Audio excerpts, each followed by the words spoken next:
आज के वीडियो में हम बात करेंगे कान को मैल को साफ करने के लिए हम और इसे साफ करने का सबसे अच्छा तरीका क्या है उस पर हम बात करेंगे। कान में जब खुजली या कोई इचिंग या दर्द होता है उस टाइम हम खुद ही कान की सफाई करने लग जाते हैं। गलत तरीके से हम कान में अंगुली देते हैं या कान में कई कार या बाइक की चाबी देना स्टार्ट कर देते हैं।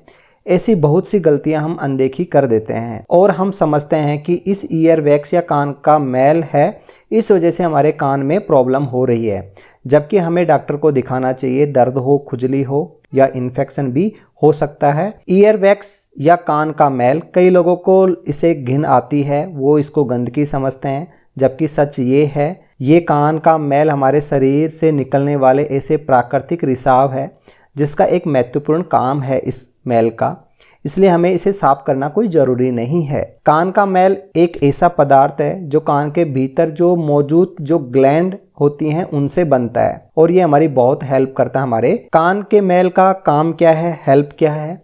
ये हमारे कान को साफ और स्वस्थ रखने में मदद करता है।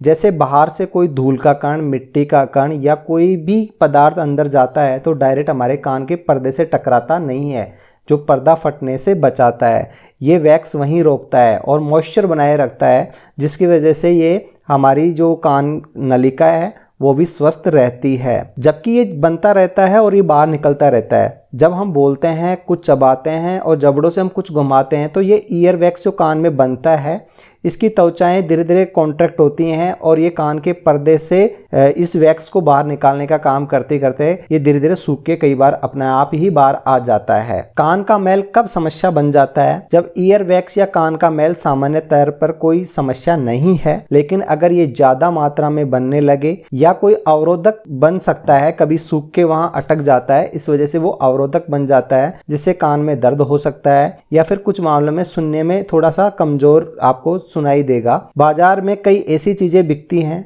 जो वादा करती हैं कि इसके इस्तेमाल से कान का मैल साफ हो जाता है, लेकिन ये सवाल उठता है कि क्या इन उत्पादकों से हमें जरूर हेल्प होती है या नहीं होती। जैसे कॉटन बड्स, जब हम अपने कान को अंगुलियों से साफ करने की कोशिश करते हैं तो अक्सर ही समस्याएं पैदा हो जाती हैं, क्योंकि कान में अंगुली देंगे तो अंगुली में जो भी इन्फेक्शन है वो डायरेक्टली हम कान में पुट कर देते हैं और वो और ज्यादा समस्या पैदा कर सकता है। रुई के पोहों से साफ करना जोखिम भरा है, हालांकि बहुत लोग इसका इसी मकसद से इस्तेमाल करते हैं, लेकिन कई रुई के फोए बनाने वाली कंपनियां ये चेतावनी देती हैं कि इसका इस्तेमाल कान नलिकाओं को साफ करने में ना करें। अगली बार जब इसे इस्तेमाल करने का आपका दिल मचलने तो एक बार इसके पैकिंग पे लैब पर लिखा हुआ संदेश जरूर पढ़ लें। हालांकि पहली नजर में ये एक ऐसी चीज लगती है कि इससे क्या नुकसान हो सकता है, हमें बिलीव नहीं होता कि इससे क्या नुकसान होगा। जब हम इसका इस्तेमाल करते हैं तो दरअसल होता यह है कि ईयर वैक्स को कान के और भीतर धकेल देता है। ये कान के पर्दे से चिपक का देता है उस वैक्स को आगे ले जाके, पर्दा नहीं साफ कर सकता।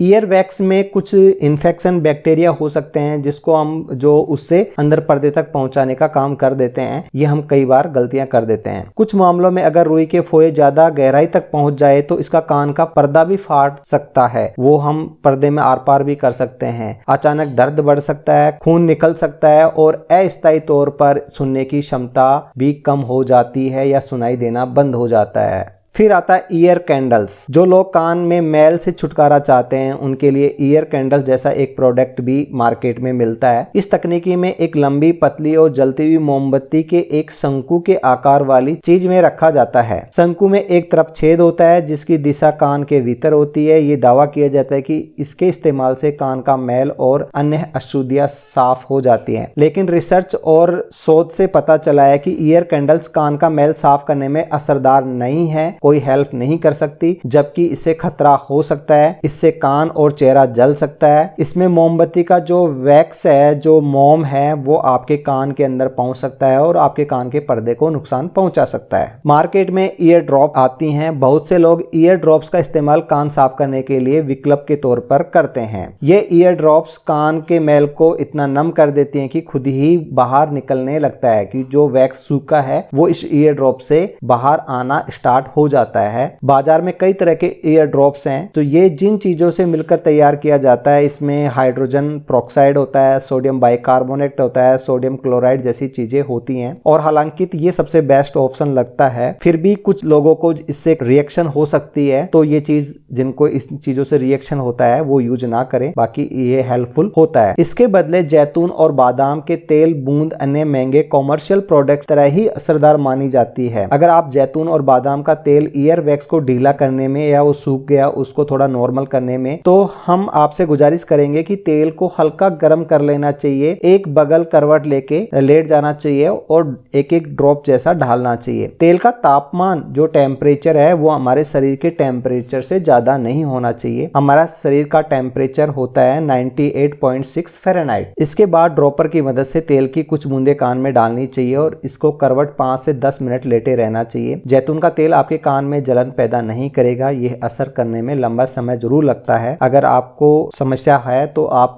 लगातार 4-5 दिन तक आपको डालना चाहिए, 5 से 10 मिनट तक रखना चाहिए। पानी से सफाई। अगर आपको ईयर वैक्स की लगातार समस्याएं रहती है तो मुमकिन है कि आपका डॉक्टर कभी पानी से साफ करने के लिए भी सुझाव देते हैं। इस तकनीकी में कान का मैल साफ करने के लिए एक सिरिंज से कान का जो नली होती है उसमें पानी का फुहारे डाला दिया जाता है। हालांकि इस तरीके से ईयर साफ तो हो सकता है, लेकिन कुछ मामलों में ये तकलीफ भी साबित कर सकता है, यहाँ तक कि कान के पर्दे को क्षतिग्रस्त कर सकता है आप सावधानी से ये काम नहीं करें तो। ईयर वैक्स से परेशान मरीजों के लिए कुछ मेडिकल क्लिनिक माइक्रोसक्शन का रास्ता भी चुनते हैं। इस प्रक्रिया में स्पेशलिस्ट डॉक्टर कान के भीतर का हाल देखने के लिए एक माइक्रोस्कोप का इस्तेमाल करता है। एक छोटे से औजार के जरिए उसे खींच लिया जाता है। यह तकनीक काफी सुरक्षित माना जाता है। कान से नियमित रूप से होने वाले स्त्राव मामले में असर भी है। हेलो, मैं हूं मिस्टर श्याम एम्स हॉस्पिटल में और आपको मैं मानव शरीर से बीमारियों से रिलेटेड आपको इन्फॉर्मेशन देता हूं, तो प्लीज इस चैनल को आप सब्सक्राइब करें। Thank you so much video देखने के लिए।